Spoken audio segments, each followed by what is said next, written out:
교회가 하나님께 받은 은혜 중에 가장 큰 은혜는 좋은 목회자를 만나는 겁니다. 좋은 목회자를 만나는 것보다 교회에 더 큰 은혜가 어디 있겠습니까? 그래서 흔히 그런 얘기를 합니다. 교회는 목회자의 수준을 뛰어넘을 수 없다라는 겁니다. 그러니까 목회자의 영성, 목회자의 안목, 목회자의 경험, 목회자의 인격, 목회자의 성경, 이렇게 목회자의 이상의 교회, 목회자 이상의 성도들이 나오기 쉽지 않다는 것이죠.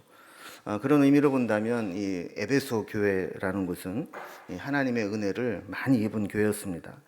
에베소 교회는 그때그때마다 필요한 목회자들이 와서 교회를 잘 섬겼던 교회였습니다. 먼저 에베소는 바울이 관심을 가지고 주요 선교 거점으로 삼았던 도시입니다. 또 아볼로라고 하는 특출한 성경학자가 예수에 관해서 가르쳤습니다. 게다가 브리스길라와 아굴라가 이 아볼로를 또 성령에 대해서 가르쳤고, 그 후에 다시 바울이 와서 복음을 전했습니다. 이런 과정 속에서 때로는 말씀으로, 때로는 성령으로 충만하게 교인들을 섬겼던 교회가 바로 에베소 교회였습니다. 오늘 본문은 우리가 에베소의 오순절이라고 불릴 정도로 에베소 교회에 임한 성령의 역사가 나타났던 장면을 우리에게 보여주고 있습니다. 에베소 교회는 요한계시록에 나오는 7 교회에 주님이 편지를 보내는데, 그 중에 첫 번째 수신자가 되었던 교회입니다. 또 에베소는 당시 로마 제국에서 이 아시아주를 관할하는 주 수도였고, 소아시아, 지금의 이제 터키에서부터 로마로 이렇게 연결되는 중심에 있었던 교통 요지의 항구 도시였습니다. 이게 거대한 항구 도시로 있다 보니까 상업과 무역이 또 발달하기도 했었죠. 그래서 그 당시에 인구가 한 30만 명 정도 주거에 살 정도로 큰 도시였습니다. 도시 자체에 민회와 또 의원들이 있을 정도로 아주 자치적으로 돌아가는 그런 도시였습니다. 게다가 에베소에 가면 이제 수호신인 아데미 신전이 있는데, 이 아데미 신전이 지금은 뭐 터만 남아 있지만 그것이 만약에 그대로 남아 있더라면 엄청난 규모의 신전이죠. 그래서 세계 7대 유물, 7대 불가사의 중에 하나로 꼽기도 하는 그런 거대한 문명이 있었던 도시였습니다. 에베소는 이렇게 큰 도시였고 영향력이 있는 도시였기 때문에 바울은 그 에베소를 선교의 거점으로 삼기를 원했습니다. 그래서 2차 전도 여행 지도를 보면 바울이 2차 전도 여행을 하다가 돌아가는 길에 그냥 돌아가지 않고 에베소를 들렸다가 다시 본국으로 돌아가는 것을 보게 됩니다. 만약에 2차 전도 여행에서 바울이 성령의 이끌림 받아서 드로아에서 유럽으로 마게도냐로 넘어가지 않았더라면 아마도 제 생각에는 분명히 에베소로 와서 복음을 전했을 것 같아요. 그 당시 아시아주의 수도였고 제일 중요한 도시였기 때문에 그렇죠. 그리고 3차 전도여행 지도를 보면 바울이 3차 전도여행을 시작하면서 제일 처음 거점으로 삼았던 도시도 에베소입니다. 그래서 가는 길에 갈라기아와 부르기아 지역을 거쳐서 갑니다. 이곳이 바로 이제 1차 전도여행에 주로 전도했던 지역 아닙니까? 그러니까 1차, 2차 전도여행에 다녀갔던 그 지역을 한번 쭉 훑어가기는 갔지만 그 다음 선교에 가장 공을 들였고 그 다음 거점으로 삼았던 것은 바로 에베소였다라는 것을 보게 됩니다. 바울은 에베소에서 처음 3개월 동안 유대인의 회당에서 복음을 전했습니다. 그런데 시간이 지나면서 유대인들의 강한 반발을 받게 되면서 이 회당에서 나오게 되죠. 그래서 우리가 잘 아는 두란노라고 하는 이 서원에 말하자면 교회에서 나와서 사설 학원처럼 거기에 모여서 개척교회 하듯이 제자들을 키우는 일들을 한 겁니다. 그래서 2년 동안 그곳에서 복음을 전하게 되죠. 그래서 이 바울이 지나간 도시들이 많이 있는데 그 중에서 가장 오래 머물렀고 가장 자주 들렸던 곳이 바로 에베소다 이렇게 볼 수 있습니다. 이제 바울이 에베소에서 어떤 사역을 했었는지 좀 살펴보겠습니다. 지난 시간에도 살펴본 대로 바울이 3차 전도 여행을 하면서 갈라디아와 부르기아 지역을 돌아 에베소에 도착했다 그랬습니다. 그래서 어쩌면 마음속에 내가 이번에는 에베소에 가서 복음을 전할 거야 라는 마음으로 시작을 한 겁니다. 그러면서 가는 길목에 있으니까 그 전에 복음을 전했던 갈라디아 지역, 부르기아 지역을 거쳐서 에베소로 가게 되었죠. 근데 바울이 도착하기 전에 누가 있었다고 그랬죠? 알렉산드리아 출신의 아볼로라 하는 사람이 이미 그곳에 와서 말씀을 가르치면서 그들에게 말씀의 털을 잘 닦아 놓았습니다. 그런데 이 아볼로에게 뭔가 좀 부족한 점이 하나 있었죠. 그래서 그 당시에 바울을 도왔던 브리스라와 아굴라가 고린도에서 에베소에 잠깐 와 있었던 것 같아요. 그래서 이 아볼로가 말씀 전하는 것을 들어보니까 참 성경을 맛깔나게 잘 가르치는데 듣고 나는데 뭔가 허전한 거예요. 그래서 예수에 관해서 가르치긴 했지만 요한의 세례만 알았을 뿐 예수님의 성령의 세례에 대해서는 잘 몰랐던 것을 발견하게 됩니다. 그래서 아볼로를 데려다가 열심히 이제 가르쳐주고 예수님에 대해서 확실하게 가르쳐 주었죠.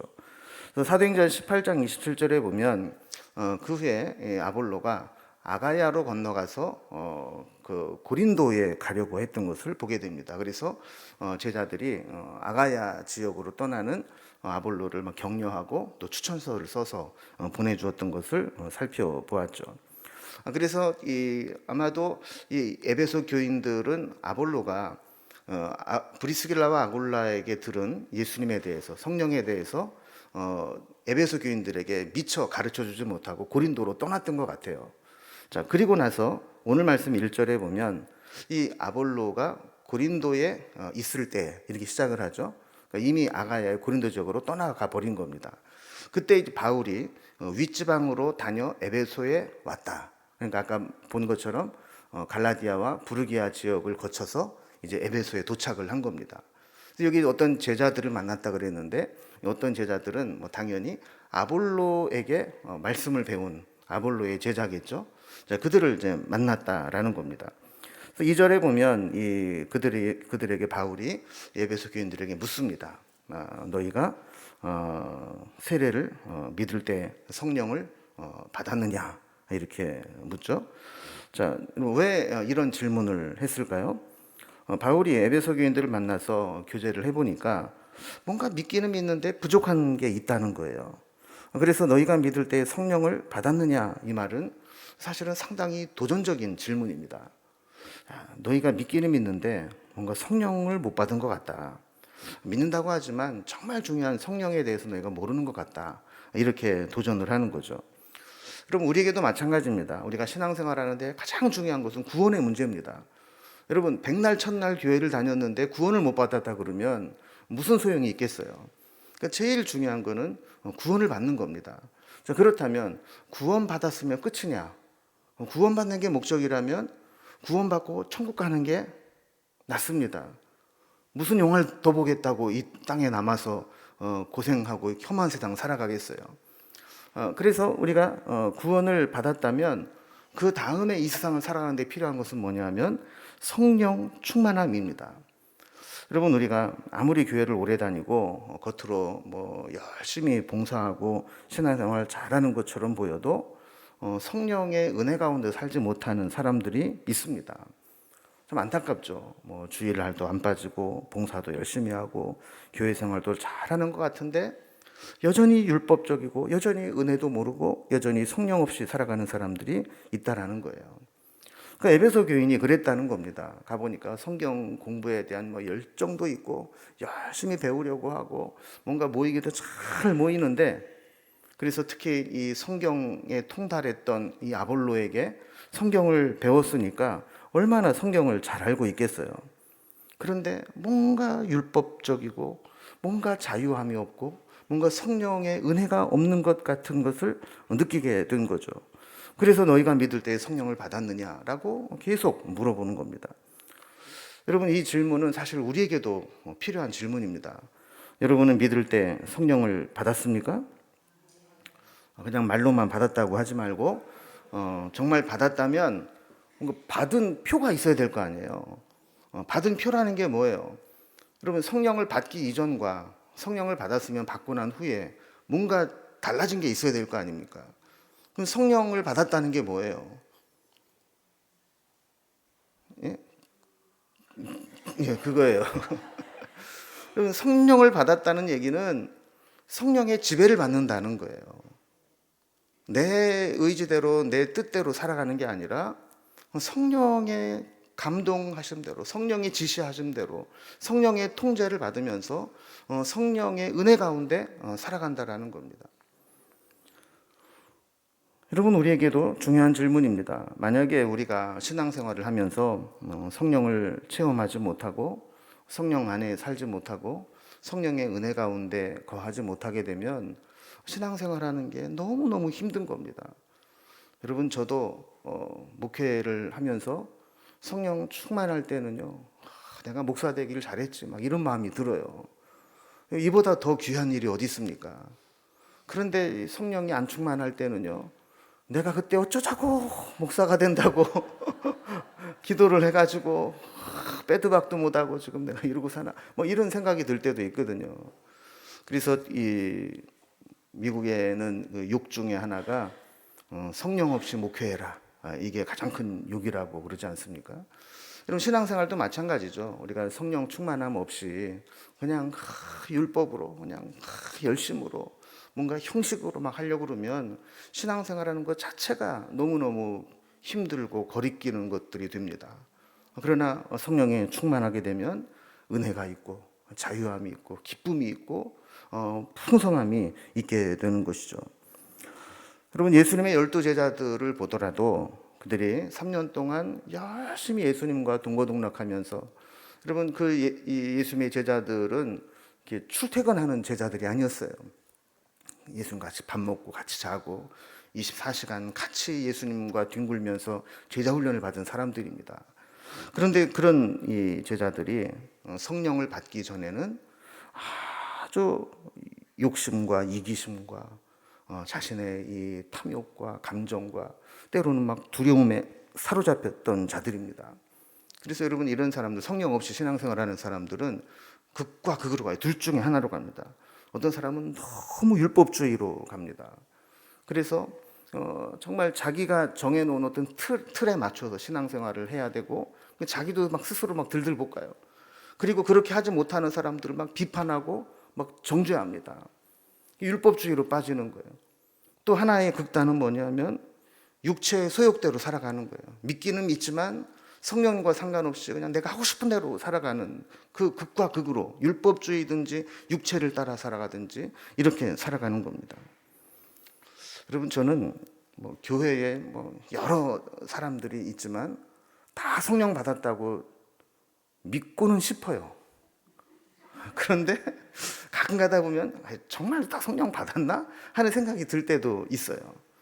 왜냐하면 뭐 하는 말이나 생각이나 판단이나 또 태도나 이런 것들을 보면 성령이 안에서 그 안에 계신다면 그렇게 못할 행동들을 할 때도 있는 걸 보거든요. 그래서 우리는 이 문제가 정말 중요한 겁니다. 우리 스스로에게 정말 믿을 때에 성령을 받았는가? 지금 성령의 충만함 가운데 있는가? 내가 성령님의 지배하심 가운데 있는가? 성령님의 주시는 은혜 가운데 있는가? 이거를 스스로에게 묻고 성령 충만을 사모해야 됩니다. 그럼 이게 왜 어느 정도로 중요하냐 하면, 예수님께서 승천하시면서 제자들에게 하신 명령이 뭐예요? 너희가 예루살렘을 떠나지 말고 약속하신 것을 기다리라 그랬어요. 여러분, 뭘 기다리라고요? 약속하신 거. 약속하신 게 뭐예요? 예수님께서 계속 말씀하신 게, 내가 가면 또 다른 보혜사를 너에게 보낼 것이다. 성령을 보낼 것이다 라는 약속을 계속 하신 겁니다. 그러면 지금 제자들이 부활하신 주님을 만났어요. 그리고 승천하시는 모습도 봤어요. 그러면 나가서 부활의 주님을 전하고 능력 있게 전도자의 삶을 살면 좋을 것 같은데, 예수님은 전도자의 삶을 살아라, 예루살렘을 뒤집어놔라, 이런 말씀 하시기 전에 먼저 약속하신 것을 기다리라. 성령을 먼저 받으라는 거예요.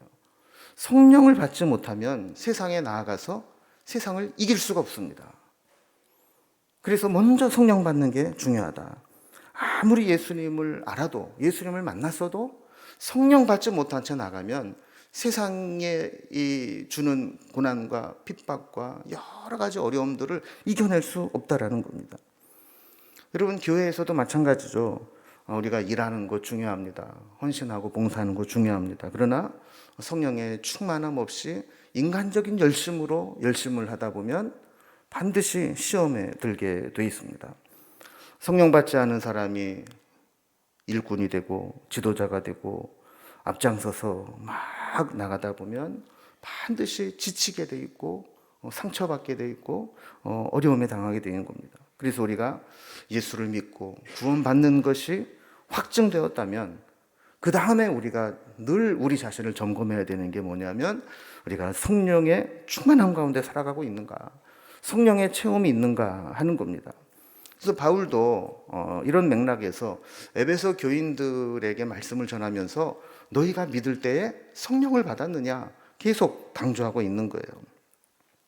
그런데 2절 말씀 계속 보면 이 사도 바울이 너희가 믿을 때에 성령을 받았느냐 물었을 때 에베소 교인들이 뭐라고 대답을 합니까? 아니라 우리는 성령이 계심도 듣지 못하였노라 그랬어요. 그럼 성령 없이 그냥 성경 공부만 열심히 하고 예수 믿은 거예요. 예수 믿는다고 왔다 갔다 했지만 아직 성령의 체험이 없었던 겁니다. 아볼로에게 성경을 배운 아볼로의 제자들인데 아까도 배경 설명을 할 때 말씀을 드린 것처럼 아볼로는 브리스길라와 아굴라에게 성령에 대해서 배우고 곧바로 고린도로 떠났어요. 그러니까 애프터 서비스를 안 하고 그냥 떠난 것 같아요. 그러니까 아볼로에게 배운 게 그거밖에 없으니까 에베소 교회 교인들은 성령을 모르는 거죠. 그래서 아니라 우리는 들어보지도 못했다. 이렇게 이야기를 했다라는 겁니다.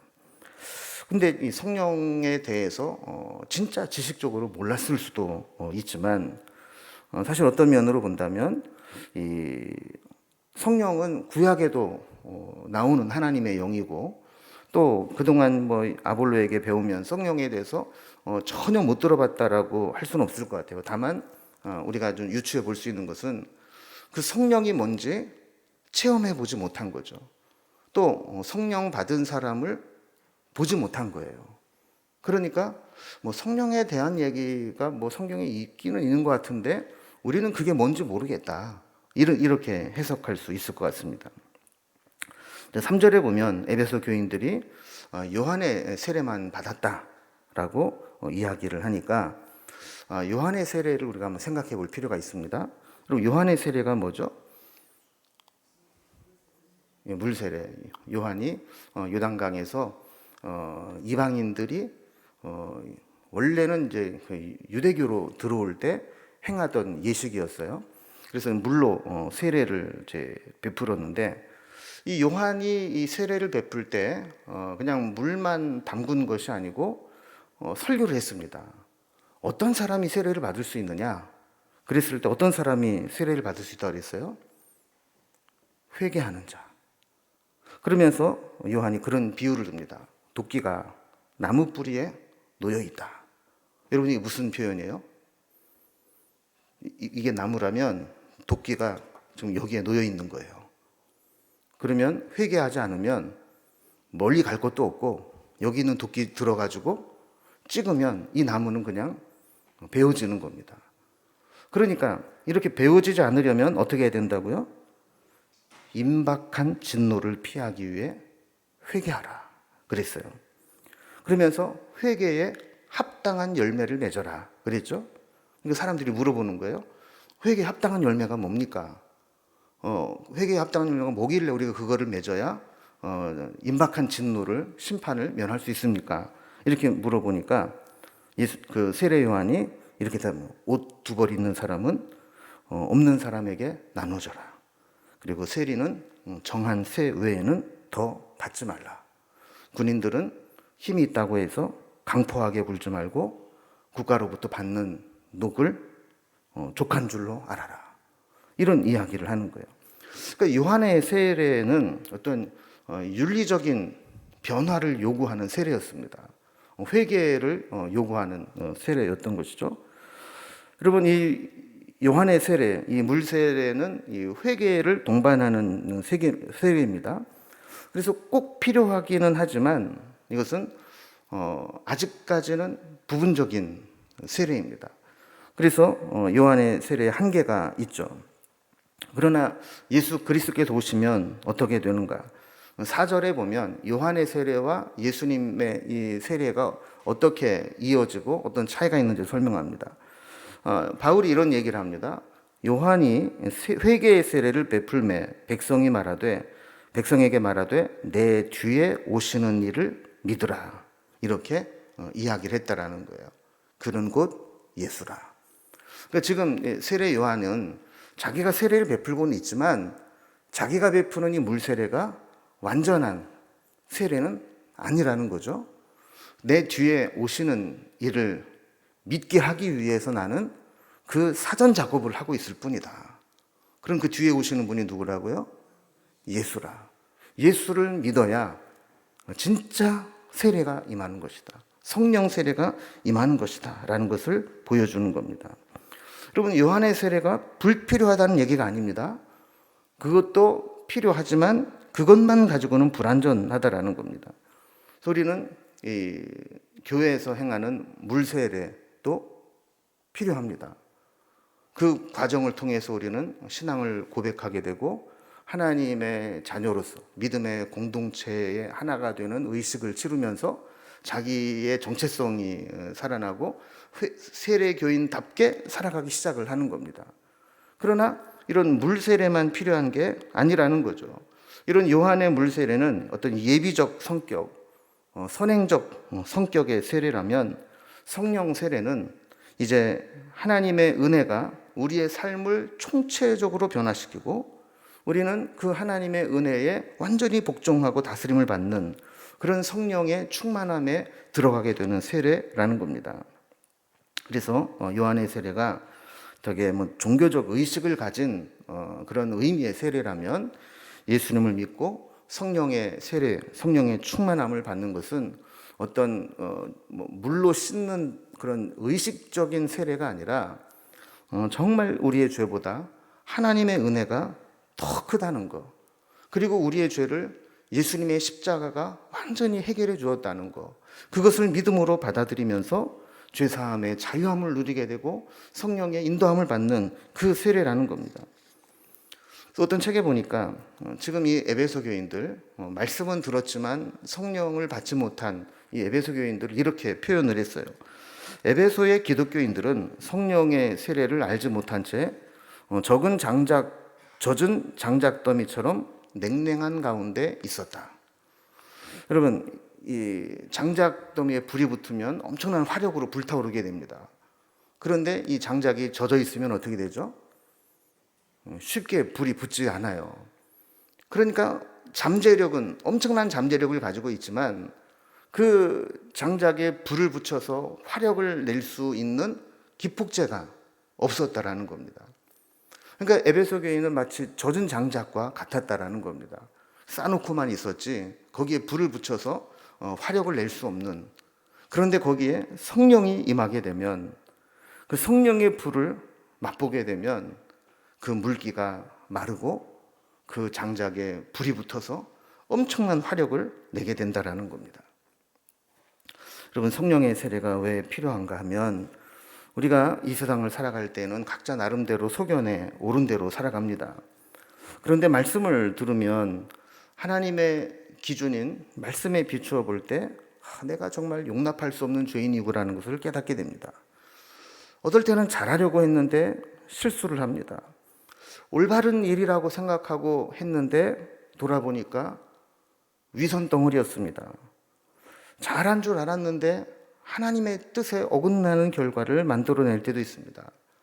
그래서 사도 바울이 고백했던 것처럼 나는 죄인 중에 괴수고 하나님 앞에 구제불능이고 오호라 나는 곤고한 사람이로다라는 고백밖에 할 것이 없는 존재라는 것을 깨닫게 됩니다. 우리는 죄인이고 용서받지 못할 잘못들이 있지만 우리의 모든 죄보다 은혜가 더 큽니다.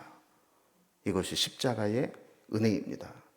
이것을 알게 될 때 우리는 더 이상 죄의 노예가 되지 않고 육체의 노예가 되지 않게 됩니다.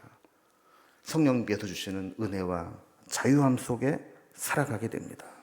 이것은 우리의 노력으로 되는 것이 아니고 지식으로 되는 것도 아니고 우리의 의지로 되는 것도 아닙니다. 오직 성령을 받은 자만이 누리는 기쁨과 은혜입니다. 성령은 지식을 초월합니다. 성령 충만한 삶은 아무리 설명을 해도 직접 체험하지 않은 사람은 모르는 겁니다.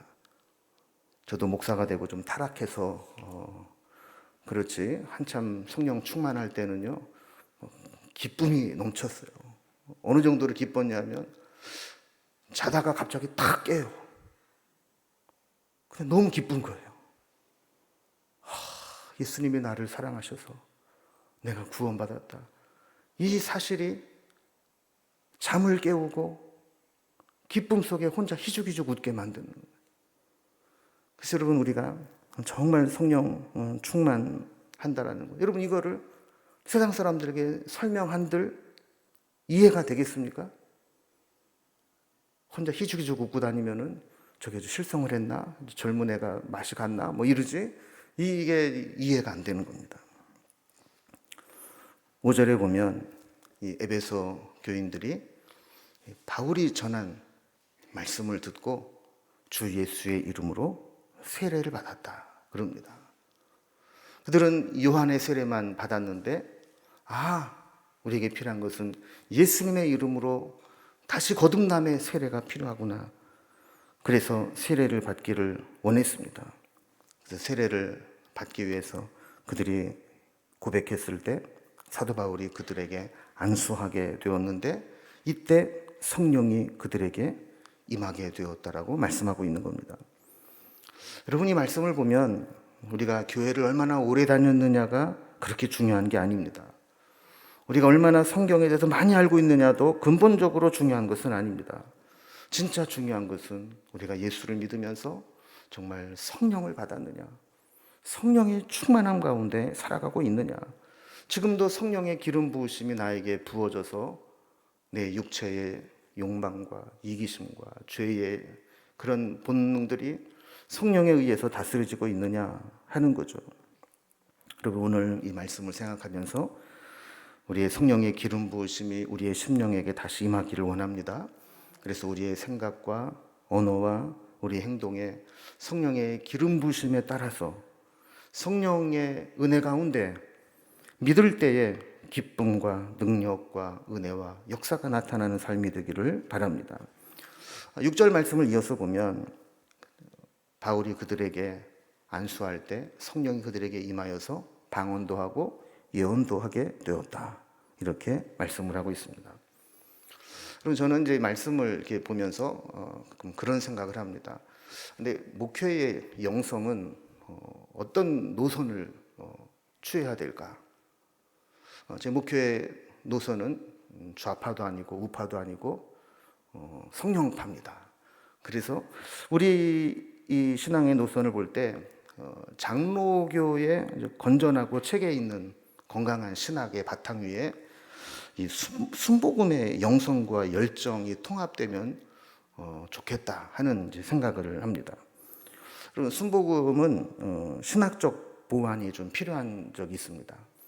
그런데 장로교 교수님들 최근에 이야기를 들어보니까 이 순복음교회 목회자들을 모아놓고 이 장로교 신학교 교수들이 강사로 많이 팔려간대요. 왜냐하면 그들도 느낀 거죠. 우리가 불로불로만 해서는 안 되겠구나. 뭔가 깊이 있는 건강한 신학이 필요하구나. 그래서 그쪽에서도 뜨거운 영성과 더불어 장로교의 깊이 있는 신학을 배우려고 하는 그런 분위기가 있다는 거예요. 그럼 우리는 어떻게 해야 될까요? 제가 저쪽 광나루를 나와서 그런 게 아니라 신학은 우리가 제일 나아요. 장신대 나온 사람들이 좀 통합 측 목사들이 좀 낫잖아요, 그죠? 근데 이 통합 측이 조금 부족한 게 있어요. 뭐냐면 열심이 없어요. 성령의 갈급함, 사모함 이런 게 살짝 좀 부족해요. 그래서 너무 지성주의로 빠지기도 쉽고 모든 거를 그냥 의미로 해석하려고 하지 성경을 있는 그대로 막 받아들이고 믿고 막 순종하고 아멘하고 역사가 나타나고 이런 게 별로 없어요. 그래서 장로교는 잘 다녀봐야 마음이 편안한 거. 뭐 기적이 일어나고 막 능력이 나타나고 그냥 팔딱팔딱 뛰고 이런 거는 장로교에서는 잘 보기 힘들어요. 그래서 제가 어릴 때도 통성기도도 못하게 하는 교회들이 있고 막 장로교가 막 그랬잖아요, 그죠? 그러니까 막 답답하니까 이제 딴 데 기도원 가고 무슨 권사님 쫓아다니고 막 이렇게 이제 신앙생활을 해왔던 거거든요. 그럼 우리 장로교가 잘못하면 성령 받기 전에 이 에베소 교회랑 비슷할 수 있습니다. 막 그림을 그려보면 머리하고 귀만 커져가지고 성경에 대해서 그냥 뭐 설교를 하도 드러나가지고 요새는 뭐 설교도 웬간히 해서는 은혜도 못 받잖아요, 여러분, 그죠? 그래서 뭐 귀는 커가지고 막 듣는 귀는 커지고 뭐 들은 건 많아가지고 머리는 큰데 가슴이 약하고 손과 발이 약하고 이렇게 되어서는 우리의 신앙이 너무너무 소극적인 신앙이 될 수밖에 없다는 겁니다. 방언도 하고 예언도 했다라는 것은 이제 성령을 체험하고 언어가 달라지고 분별력이 생기고 성령의 지배하심과 인도하심을 받게 되었다라는 겁니다. 좀 말씀을 정리해 봅니다. 에베소라고 하는 지역은 아볼로와 바울이 순차적으로 목회를 했던 곳입니다. 근데 지나고 보면 이 사역의 모습이 완전히 다르죠. 그런데 다른 것이 별개가 아니고 서로 연결되어 있는 것을 보게 됩니다. 단절된 것이 아니고 연결되어 있습니다. 아볼로에 의해서 열심히 공부했던 이 성경의 지식에 이 바울의 전한 복음이 딱 들어가니까 여기에 놀라운 성령의 역사가 일어나게 된 겁니다. 그래서 무디 목사님도 그런 얘기를 했습니다. 성령은 말씀을 술에 삼고 오신다. 어떤 사람에게 성령이 임하느냐? 말씀을 사모하고 말씀을 들은 자에게 성령이 임한다라는 거예요. 성령은 신비주의적으로 그냥 불을 내려달라고 뭐라고 받아라 한다고 막 이렇게 막 받고 이런 게 아니라 하나님 말씀을 잘 듣고 사모하고 말씀을 붙잡고 기도할 때 그 속에 성령님이 임하게 된다라는 겁니다. 처음에 아볼로에 의해 시작된 성경 공부 모임은 어쩌면 조금 냉랭하고 건조한 모임이었을지 모릅니다. 그런데 그들이 예수님의 세례를 듣고 그 세례를 받고 거듭남의 역사가 주어질 때 12명의 제자들이 성령을 받고 변화되는 사건이 있었습니다. 우리가 다음 시간에 한참 후에 좀 살펴보겠지만 이 9절에 이 두란노라고 하는 서원에 가서 바울이 날마다 대중들에게 설교하고 에베소의 성령 강림의 역사를 전하게 되자 이 처음에는 모인 자들에게만 변화가 나타났던 그 역사가 에베소 전체의 그 영적인 판도를 바꿔놓는 사건으로 바뀌게 되는 것을 보게 됩니다. 여러분, 우리가 물 세례에만 머물러 있어서는 안 되고 성령 세례를 받아야 됩니다. 성령의 기름 부으심으로 우리의 심령이 완전히 새로워져야 합니다. 그래서 우리 사도행전에 보면 이 성령 강림 사건이 크게 세 번 나타나는데 첫 번째는 우리가 잘 아는 예루살렘의 오순절 성령 강림 사건이 있었고 두 번째는 사도행전 8장에 보면 사마리아에 있었던 성령 강림 사건입니다. 예수님의 제자들과 또 7 집사들이 사마리아에까지 가서 복음을 전하는데 예수를 막 믿는 거예요. 이거를 예루살렘 교회에 보고를 했더니 사도들을 파견합니다. 그래서 기도하고 안수할 때 사마리아 사람들이 성령을 받게 됩니다. 그리고 오늘 본문에도 보면 에베소 교회에 성령이 임하는, 그래서 이것을 세 번째 에베소의 성령 강림 사건이다 이렇게 부르게 됩니다. 저는 우리 명륜중앙교회에도 이런 믿을 때 성령을 받는 역사들이 나타나기를 소망합니다. 그래서 성령 충만한 삶을 살아갈 수 있기를 바랍니다. 광고 말씀을 하나 좀 드리면 이제 사도행전 강해를 좀 오늘까지 하고 잠깐 중단하고 우리 성지순례 가시는 분들을 위해서 다음 주부터 한 4번에 걸쳐서 우리가 이번에 답사를 하게 되는 터키하고 그리스 지역 거기에 대한 역사와 성경적 배경들을 좀 공부를 하려고 합니다. 그래서 사실 연결이 되는 거예요. 지금까지 우리가 바울의 1차, 2차 전도여행 마치고 지금 3차 전도여행 지금 시작할 때잖아요. 그래서 사실 지역으로는 다 돌았습니다, 우리가.